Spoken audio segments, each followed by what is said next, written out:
Hello friends, welcome to ஃபோர்கர் academy. நான் உங்கள் பாலா பேசுகிறேன். உங்களுக்கு வந்து இப்போ டிஎன்பிஎஸ்சி குரூப் 4 எக்ஸாமில் வந்து கண்டிப்பாக வந்து சக்ஸஸ் பண்ணணும் அப்படின்னு நீங்கள் நினச்சிங்கன்னா இந்த வீடியோ வந்து தயவு செஞ்சு முழுமையாக பாருங்கள். அப்போ தான் வந்து உங்களுக்கு நிறைய விஷயங்கள் வந்து புரியும். ஓகேவா? இப்போ TNPSC group 4 and VO exam 2022 வந்து நடக்கும்போது அதோட ப்ரிப்பரேஷன் ஸ்ட்ராட்டஜி தான் வந்து பார்க்க போகிறோம். ரொம்ப ஒரு முக்கியமான ஒரு வீடியோ. இப்போ உங்களுக்கு வந்து டிஎன்பிஎஸ்சி குரூப் 4 வந்து தமிழ் 100 கொஸ்டின் வந்து கேட்க போகிறாங்க. அண்டு மேக்ஸ் 25 கொஸ்டின்ஸ் வந்து கேட்க போகிறாங்க. ஜென்ரல் ஸ்டடீஸ் வந்து 75 கொஸ்டின்ஸ் வந்து கேட்க போகிறாங்க. ஓகேவா? இதில் தமிழில் வந்து இந்த 100 கொஸ்டின்ஸ் இருக்குல்ல, இந்த 100 கொஸ்டின் தான் வந்து உங்களுக்கு இப்போ தமிழ் எலிஜிபிலிட்டி டெஸ்ட் அப்படின்ட்டு ஒன்று வந்து கொண்டு வந்திருக்காங்கல்ல. தமிழ் எலிஜிபிலிட்டி டெஸ்ட்டும் வந்து உங்களுக்கு இந்த 100 மார்க்குள்ளேயே வந்துடும். மேலும் இதுதான் வந்து உங்களுக்கு ஸ்கோரிங் டெஸ்ட்டாகவும் வந்து கணக்கில் இருந்து எடுத்துக்கிடுவாங்க. அது எப்படின்னு பார்த்தீங்கன்னா, இப்போ நீங்கள் இந்த 100க்கு 40 கொஸ்டின், ஓகேவா, இந்த 100க்கு 40 கொஸ்டின் நீங்கள் போட்டுட்டிங்கன்னா ஓகே, நீங்கள் தமிழ் தகுதி தேர்வில் வந்து வெற்றி பெற்றுட்டீங்க. நீங்கள் தமிழ் தகுதி தேர்வில் வந்து பாஸ் பண்ணால் மட்டும்தான் உங்களுடைய இந்த பேப்பரை வந்து திருத்துவாங்க. இந்த 25 மேக்ஸ் ப்ளஸ்ஸு ஜிஎஸ் 75ன்னு இருக்கா, இது வந்து பொது அறிவும்பாங்க. 100 மார்க், ஓகேவா, 100 கொஸ்டின். இந்த 100 கொஸ்டினை வந்து நீங்கள் தமிழில் 100க்கு 40 கொஸ்டின் போட்டால் மட்டுமே தான் வந்து உங்களுக்கு இந்த 100 கொஸ்டினுக்கான இந்த இதை வந்து கவுண்ட் வந்து பண்ணுவாங்க. இல்லைனா வந்து நீங்கள் வந்து இப்போ 100க்கு 40 எடுக்காமல் 100க்கு 39 எடுத்தாங்கன்னா உங்களோட பேப்பரை கேன்சல் பண்ணி விட்டுருவாங்க. ஆனால் இதில் நீங்கள் 100க்கு 40 எடுப்பதுனால இந்த பேப்பர் வேல்யூவேஷனுக்கு தான் போகுமே தவிர உங்களுக்கு ஜாப் கிடைப்பதற்கான வாய்ப்புகள் முற்றிலும் தவிர்க்கப்படும். ஓகேவா? நீங்கள் இங்கே 100க்கு 40 மார்க்கு தான் எடுக்கிறீங்கன்னா ஜென்ரல் ஸ்டடீஸில் 100க்கு 100 எடுத்தால் கூட 140 கொஸ்டின் தான். 140 கொஸ்டினில் குரூப் 4க்கு வேலையே கிடைக்காது. அதை வந்து நீங்கள் தெரிஞ்சுக்கோங்க. அதனால் வந்து இதில் 100க்கு 40 தமிழ் தகுதி தேர்வு அப்படிங்கிறதெல்லாம் விட்டுட்டு இதில் வந்து நீங்கள் 100க்கு 100 எடுக்கிறது மாதிரியே வந்து படிக்கணும் தமிழில். அவ்வளோதான் நான் வந்து சொல்லுவேன். ஓகேவா? மேக்ஸ் வந்து 25 கொஸ்டின்ஸ், ஜென்ரல் ஸ்டடீஸ் வந்து 75 கொஸ்டின். இதில் வந்து என்னென்னா ஜென்ரல் ஸ்டடீஸில் வந்து 9 யூனிட் இருக்குது. ஓகேவா? என்னெல்லாம்? Science, current hours, geography, Indian history, Indian polity, Indian economics, Indian national moments, unit 8, unit 9. இப்போ குரூப் 4க்கு வந்து புதுசாக வந்து யூனிட் 8 மற்றும் யூனிட் 9 இந்த 2 யூனிட்டும் சேர்த்து 9 யூனிட்டில் 75 கொஸ்டின்ஸ்கள் தான் வந்து கேட்குறாங்க. ஓகேவா? அதோட வெயிட்டேஜை ஃபஸ்ட்டு புரிஞ்சுக்கணும். ஓகே, ஒரு எக்ஸாமுக்கு நம்ம படிக்கிறோம்னா அந்த எக்ஸாமில் எந்தெந்த யூனிட்டில் எவ்வளோ கேள்வி கேட்பாங்க அப்படிங்கிறத ஃபஸ்ட்டு புரிஞ்சு அந்த வெயிட்டேஜை புரிஞ்சு அந்த வெயிட்டேஜுக்கு ஏற்றாப்புல நம்ம வந்து படிக்கக்கூடிய நேரத்தை அலோகேட் வந்து பண்ணால் மட்டும்தான் நம்மளால் வந்து சக்ஸஸ் வந்து பண்ண முடியும்.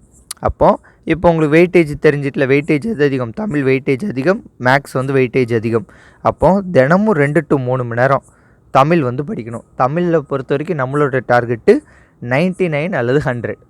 ஓகேவா? தமிழை பொறுத்த வரைக்கும் நம்மளோட டார்கெட் என்ன? 99 அல்லது 100. 100 கொஸ்டினுமே ஸ்கூல் புக்கிலேருந்து தாங்க கேட்பாங்க. உடனே புதிய புத்தகமாக பழைய புத்தகமாலாம் கேட்காதீங்க. ஓகேவா? புதிய புத்தகத்தை நல்லா படிச்சுக்கோங்க.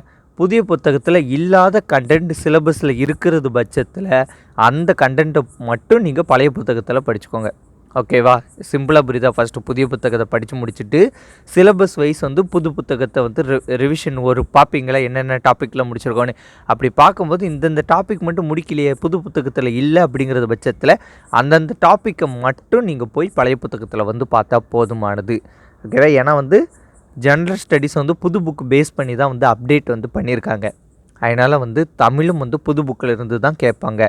தமிழ் வேணும்னா அந்த சிலபஸில் இருக்கிறதுக்காண்டி மட்டும் நீங்கள் பழைய புத்தகத்தை வேணால் ரெஃபர் பண்ணிக்கலாம். ஏதாட்டும் ஒரு சில டாபிக்ஸ் இருக்கோ அதை வேணால் ரெஃபர் பண்ணிக்கலாம். 99% நியூ புக்கு தான். ஓகேவா? அதில் வந்து எந்த விதமான மாற்று கருத்தும் வந்து கிடையாது. அதுமாதிரி தினமும் வந்து 1 to 2 மணி நேரம், 1 hour to 2 hours வந்து மேக்ஸ் வந்து பாருங்கள். 1 hour வந்து நல்ல மேக்ஸ் தெரிஞ்சவங்க 1 hour பாருங்கள். இல்லைங்க மேக்ஸில் நமக்கு சுத்தமாக வராது அப்படிங்கிறவங்க 2 hours வந்து பாருங்கள். நல்லா தமிழ் தெரிஞ்சவங்க 2 மணி நேரம் தமிழ் படிங்க. இல்லைங்க நமக்கு தமிழ்லாம் வந்து கொஞ்சம் கஷ்டம்தான், மார்க் ஸ்கோர் பண்ணுறதுல ஒரு 90க்கு மேலே எடுக்கிறதுலன்னா 3 மணி நேரம் வந்து படிங்க. ஓகேவா? மேக்ஸை பொறுத்த வரைக்கும் 25னா 23 கொஸ்டின்ஸ் வந்து கேட்குறது மாதிரி பாருங்கள். மேக்ஸ் வந்து மேக்ஸிமம் வந்து கான்செப்டை நீங்கள் புரிஞ்சுக்கிட்டனாலே அதை அப்ளை பண்ணால் ஆன்சர் வருது மாதிரி தான் வந்து டிஎன்பிஎஸ்சியில் கொஸ்டின் வந்து கேட்பாங்க. இல்லை நமக்கு அந்த அளவுக்குலாம் இது இல்லை, நான் எல்லா கணக்கையும் வந்து ஓரளவுக்கு மனப்பாடம் பண்ணிட்டாட்டு போயிருந்தேன் அப்படின்னு பார்த்தீங்கன்னா அது ரொம்ப கஷ்டம். ஓகேவா? ஸ்கூல் புக்கில் உள்ள எல்லா கணக்கையும் மனப்பாடம் பண்ணிட்டு போய் அதுக்கெலாம் ஆன்சர் கண்டுபிடிக்கலாம் ரொம்ப கஷ்டம். அதனால் கான்செப்ட் வந்து நல்லா படிச்சுக்கோங்க. அடுத்த டெய்லி 1 hour வந்து பொது அறிவு அப்படிங்கும்போது இந்த 9 யூனிட் இருக்குல்ல, இந்த 9 யூனிட்டில் ஏதாவது ஒரு யூனிட் அல்லது 2 யூனிட்னு எடுத்து படிங்க. இப்போ நம்ம டெஸ்ட் பை ஷெடியூல் படின்னு பார்த்தீங்கன்னா ஃபஸ்ட்டு பாலிட்டி வரும், அடுத்து ஹிஸ்ட்ரி வரும், அடுத்து இந்தியன் நேஷனல் மூமெண்ட் வரும், இந்த மாதிரி வந்து வரும். ஓகேவா? ஆனால் வந்து நம்ம டெஸ்ட்டு ஷெட்யூல்லே வந்து உங்களுக்கு வந்து தமிழ் படிப்பீங்க, மேக்ஸ் படிப்பீங்க, சயின்ஸ் படிப்பீங்க, கரண்ட் அஃபேர்ஸ் படிப்பீங்க, ஏதாவது ஒரு மேஜர் டாபிக் வந்து படிப்பீங்க. இது போக யூனிட் 8 யூனிட் 9 ஒரு டாபிக் இருக்கிறதுனால உங்களுக்கு பெரிய குழப்பம் இருக்காது. ஸோ நம்ம ஷெட்யூலு நம்ம டெஸ்ட் பேட்சில் உள்ளவங்களுக்கு இப்போ கரெக்டாக போயிடும். ஓகேவா? அந்த பிளானில் வந்து எந்த விதமாக இருக்காது. நீங்கள் ஓனாக படிக்கிறீங்கன்னா வந்து டெய்லியும் வந்து 1 ஹவர் ஜென்ரல் ஸ்டடீஸில் ஏதாவது 1 ஆர் 2 டாபிக்ஸ் அல்லது 3 டாபிக் கூட கொஞ்சம் மாற்றி பாருங்கள். 1 ஹவரில் வந்து ஒரு 2 டாபிக் தான் படிக்க முடியும். ஹாஃப் அன் ஹவர்ட்டு பிரித்து வந்து படிங்க. இல்லைனா 1 ஹவருக்கு ஒரு டாபிக் படித்தா கூட ஓகே, 1 ஹவர் தான் இருக்குது, பாலிட்டி மட்டும் படிப்போம், ஃபஸ்ட்டு பாலிட்டியை கொஞ்சம் முடிப்போம் அப்படிங்கிறது மாதிரி கூட நீங்கள் பிளான் பண்ணிக்கலாம். ஓகேவா? இதுதான் வந்து ஃபஸ்ட்டு முக்கியமான ஏரியா. ஓகேவா? வெயிட்டேஜ் வந்து ஃபஸ்ட்டு தெரியணும். 100, 25, 75 கொஸ்டின்ஸ் அப்படின்ட்டு இருக்குது. அதற்கான டைம் அலோகேஷன் வந்து பார்த்தாச்சு. இப்போ அடுத்தது வந்து கட் ஆஃப். ஓகேவா? இப்போ கட் ஆஃப் அப்படிங்கிறது வந்து எதை பொறுத்து டிசைடிங் ஆகும் அப்படின்னு பார்த்தீங்கன்னா, அந்த கொஸ்டின் பேப்பரோட தரத்தை பொறுத்து தான் வந்து கட் ஆஃப் அப்படிங்கிறது டிசைடிங் ஆகும். கொஸ்டின் பேப்பர் ஈஸியாக இருந்தால் ஒரு கட் ஆஃப் வரும், கொஸ்டின் பேப்பர் மீடியமாக இருந்தால் ஒரு கட் ஆஃப் வரும், கொஸ்டின் பேப்பர் ரொம்ப கஷ்டமாக இருந்தால் ஒரு கட் ஆஃப் வரும். கொஸ்டின் பேப்பரை பொறுத்து தான் கட் ஆஃப் அப்படிங்கிறதே வந்து சொல்லுவாங்க. இது கட் ஆஃப் அப்படிங்கிறதுல நிறைய கேட்டகரிகள் உண்டு. அதில் ஒரு கேட்டகரி வந்து கொஸ்டின் பேப்பர் அந்த தரம் எப்படி இருக்குது அப்படிங்கிறத பார்த்து கட் ஆஃப் அப்படிங்கிறது வரும்.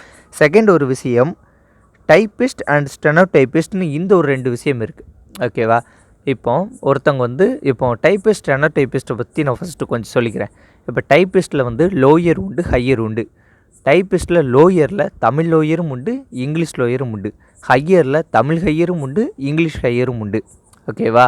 அப்படிங்கிறது பட்சத்தில் நீங்கள் டைப்பிஸ்ட்டில் போத் ஹையர், ஓகேவா, நீங்கள் டைப்பிஸ்ட்டில் போத் ஹையர் வச்சுருந்தீங்கன்னா அதுக்கு ஒரு கட் ஆஃப் வரும். டைப்பிஸ்ட்டில் தமிழ் லாங்குவேஜ்லேயும் ஹையர் இருக்குது, இங்கிலீஷ் லாங்குவேஜ்லேயும் ஹையர் இருக்குன்னா நீங்கள் உங்களுக்கு முன்னுரிமை வழங்கப்படும். அப்போ உங்களுக்கான கட் ஆஃப் வந்து கொஞ்சம் கம்மியாக இருக்கும். டைப்பிஸ்ட்டில் ஒரு லோயர் ஒரு ஹையர் இருந்துச்சுன்னா உங்களுக்கு ஒரு கட் ஆஃப் வந்துருக்கும். டைப்பிஸ்ட்டில் 2மே லோயர்னால் உங்களுக்கு ஒரு கட் ஆஃப் இருக்கும். ஒரே ஒரு லோயர்னால் உங்களுக்கு ஒரு கட் ஆஃப் வந்துருக்கும். அதே போல் தான் வந்து ஸ்டெனோ டைப்பிஸ்ட்லேயும் எப்படின்னா லோயருக்கு ஒரு கட் ஆஃப் இருக்கும், ஹையருக்கு வந்து ஒரு கட் ஆஃப் இருக்கும். ஓகேவா? இதை வந்து நீங்கள் புரிஞ்சுக்கணும். டிஎன்பிஎஸ்சி குரூப் 4 எக்ஸாமினேஷனை பொறுத்த வரைக்கும் எல்லாருக்கும் வந்து சமமான கட் ஆஃப்க்கு வந்து இருக்காது. ஓகேவா? 130 கொஸ்டின் ஒருத்தவங்க போட்டிருப்பாங்க, ஸ்டெனோ டைப்பிஸ்ட் வச்சுருப்பாங்க, வேலை கிடச்சிரும். 165 கொஸ்டின் ஒருத்தர் போட்டிருப்பார், அவர்கிட்ட ஸ்டெனோ டைப்பிஸ்ட் இருக்காது, அவருக்கு வேலை கிடைக்காது. 35 கொஸ்டின்ஸ் டிஃப்ரென்ஸ் இருக்கும். ஓகேவா? இதெல்லாம் வந்து ஒரு இயல்பான விஷயங்கள். நீங்கள் ஃபஸ்ட்டு டிஎன்பிஎஸ்சிக்கு படிக்க வரீங்கன்னா இதெல்லாம் உங்களுக்கு தெரியாது. என்ன டைப்பிஸ்ட்டு ஸ்டெனோ டைப்பிஸ்ட்லாம் என்ன ஒரு 2-3 கொஸ்டின் வருமானு நினைப்பீங்க. ஆனால் ஒரு ரிசல்ட் வந்த பிறகு அந்த ரிசல்ட் அனலிசிஸ் பண்ணி பார்க்கும்போது தான் தெரியும், ஓ டைப்பிஸ்ட்டு ஸ்டெனோ டைப்பிஸ்ட்டுக்கு இவ்வளோ வேல்யூபிள் இருக்கான்ட்டு. டைப்பிஸ்ட்டை விட ஸ்டெனோ டைப்பிஸ்ட்டுக்கு வேல்யூபிள் ரொம்ப அதிகம். ஓகேவா? ஸோ அந்த மாதிரி அதுக்கு இது 3 ரீசன் வந்துட்டா. இது அடுத்த 4வது ரீசன் பிஎஸ்டிஎம் அப்படிங்கிறது வந்துன்னா பெர்சன் ஸ்டடீடு இன் தமிழ் மீடியம். அதை தான் வந்து என்னென்னு சொல்லுவாங்கன்னா பிஎஸ்டிஎம் அப்படிம்பாங்க. அதாவது என்னென்னா தமிழ் வழியில் பயின்றவர்களுக்கான முன்னுரிமை. அது வந்து 20% வந்து கொடுப்பாங்க. இப்போ குரூப் 4 எக்ஸாமினேஷன் அப்படிங்கும்போது உங்களுக்கு குவாலிஃபிகேஷன் பார்த்திங்கன்னா 10th ஸ்டாண்டர்ட் குவாலிஃபிகேஷன் தான்.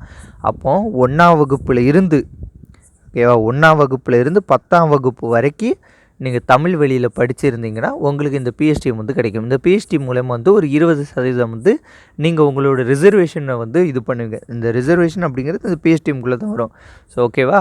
ஸோ ரிசர்வேஷன் உள் இடஒதுக்கீடும்பாங்க. அந்த உள் இடஒதுக்கீடில் வந்து உங்களுக்கு வந்து கொஞ்சம் பிஎஸ்டிஎம் இருந்தால் குரூப் 4 பொறுத்த வரைக்கும் பிஎஸ்டிஎம் அப்படிங்கிறது ஒரு பெரிய ரோல் பண்ணாது. ஓகேவா? ஒரு மார்க்கில் ஒரு கொஸ்டினை வந்து டிஃப்ரென்ஷியேட் பண்ணும். அந்த ஒரு கொஸ்டின் உங்கள் வாழ்க்கையை தீர்மானிக்க போகுதுன்னா அது உங்களுக்கு லக்கு தானே. ஓகேவா? அதனால் பெர்சன் ஸ்டடீடு இன் தமிழ் மீடியம் பிஎஸ்டிஎம் இருந்துச்சுன்னா சூப்பர்.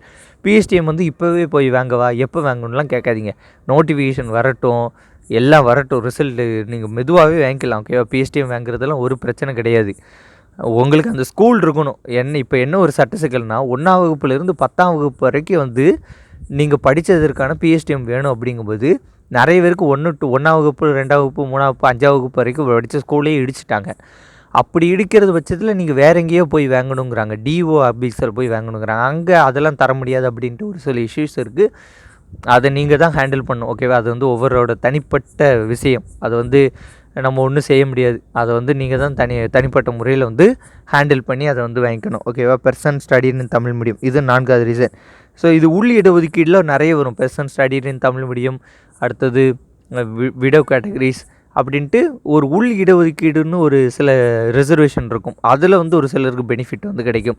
அதுக்கப்புறம் ரிசர்வேஷன் அப்படிங்கும்போது BC, MBC, SC, SCA, ST, ஓகேவா?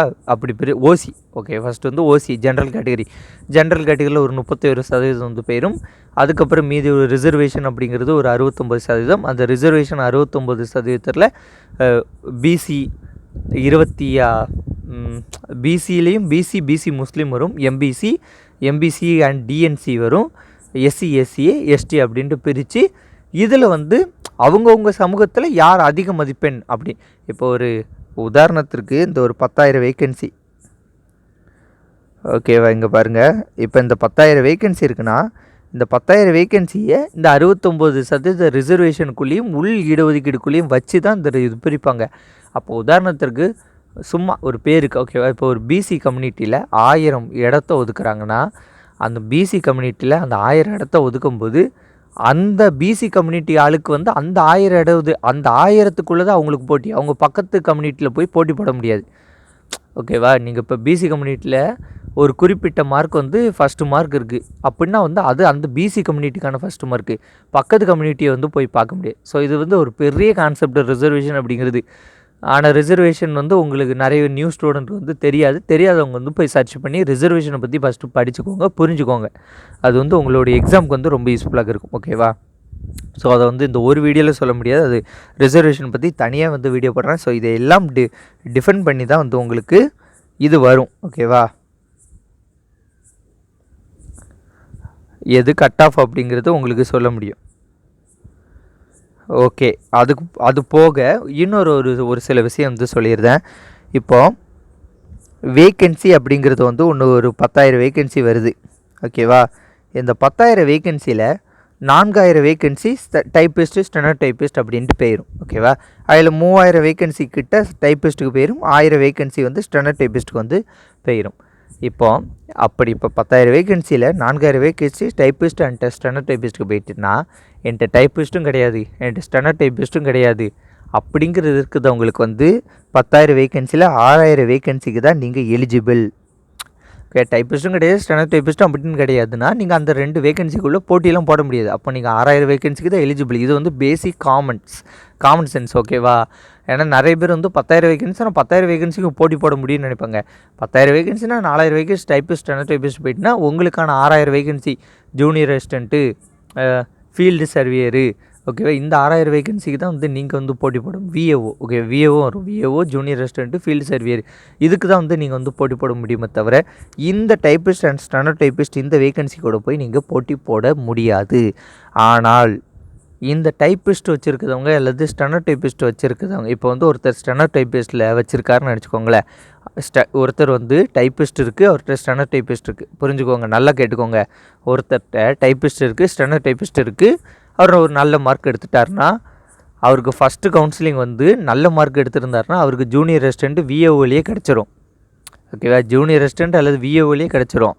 அவருக்கு ஜூனியர் அசிஸ்டண்ட்டு அல்லது விஏஓ மிஸ் ஆச்சுன்னா அவர் திரும்ப வந்து டைப்பிஸ்ட்டில் ட்ரை பண்ணுவார். டைப்பிஸ்ட் மிஸ் ஆச்சுன்னா அவர் ஸ்டெனோ டைப்பிஸ்ட்டில் எடுத்துடுவார். அப்போ டைப்பிஸ்ட்டு, ஸ்டெனோ டைப்பிஸ்ட்லாம் வச்சுருக்கிறவங்களுக்கு நிறைய possible way to get the job. ஓகேவா? நிறைய வாய்ப்புகள் வந்து ஒரு வேலையை பெறுவதற்கு வந்து இருக்கும். என்கிட்ட டைப்பிஸ்ட் கிடையாது, ஸ்டெனோ டைப்பிஸ்ட் கிடையாது, பிஎஸ்டிஎம் கிடையாது, நான் வந்து ஜென்ரல் கேட்டகரியில் வருவேன் அப்படின்னா வந்து உங்களுக்கான வாய்ப்புகள், வேலை பெறுவதற்கான வாய்ப்புகள் வந்து குறையும். ஓகேவா? நீங்கள் மார்க் எடுத்திங்கன்னா உங்களுக்கு வேலை கொடுத்துருவாங்க, அதில் ஒன்றும் கிடையாது. ஆனால் அந்த மெரிட் அப்படின்னு சொல்லுவாங்கள்ல, ஜென்ரலில் போகணும் மெரிட் அப்படிங்கிறது வந்து உங்களுக்கான அந்த பாசிபிள் வந்து அந்த இதில் நீங்கள் போய்க்கலாமே தவிர இந்த இதெல்லாம் வந்து யூஸ் பண்ண முடியாது. அவ்வளோதான். ஓகேவா? ஸோ அதை வந்து புரிஞ்சுக்கோங்க. அப்போ இந்த டைப்பிஸ்ட், ஸ்டெனோ டைப்பிஸ்ட் வச்சுருந்தா நீங்கள் எல்லா இதுலேயும் வந்து போட்டி போடலாம். அப்படி இல்லைன்னா நீங்கள் அந்த வேக்கன்சிக்கு மட்டும் வந்து போட்டி போடலாம். இதை வந்து புரிஞ்சுக்கோங்க. ஏன்னா இது வந்து நிறைய பேர் வந்து இது தெரியாமல் வந்து இருப்பீங்க. ஓகேவா? இப்போ வந்து இந்த ஜென்ரல் ஸ்டடீஸோட மார்க் டிஸ்ட்ரிபியூஷன் வந்து நான் உங்களுக்கு சொல்லியிருந்தேன். இப்போ வந்து உங்களுக்கு ஓரளவுக்கு எல்லா கான்செப்ட்டும் புரிஞ்சிருக்கும்னு நினைக்கிறேன். வெயிட்டேஜ் எவ்வளோ நேரம் படிக்கணும், கட் ஆஃப் அப்படிங்கிறது எதை பொறுத்து டிசைடிங் ஆகுது, வேகன்சி இவ்வளோ இருந்தால் அது நமக்கு எப்படி கிடைக்கும் அப்படிங்கிறது எல்லாத்தையும் சொல்லிட்டேன். இது போக இன்னொரு ஒரு முக்கியமான பாயிண்ட் வந்து சொல்லியிருந்தேன் இங்கே. ஓகேவா? ஓகே, அதை இங்கேயே சொல்லியிருந்தேன். இப்போது எனக்கு எதுவும் வேண்டாம்ப்பா, எனக்கு வந்து ஜென்ரலில் போகணும்.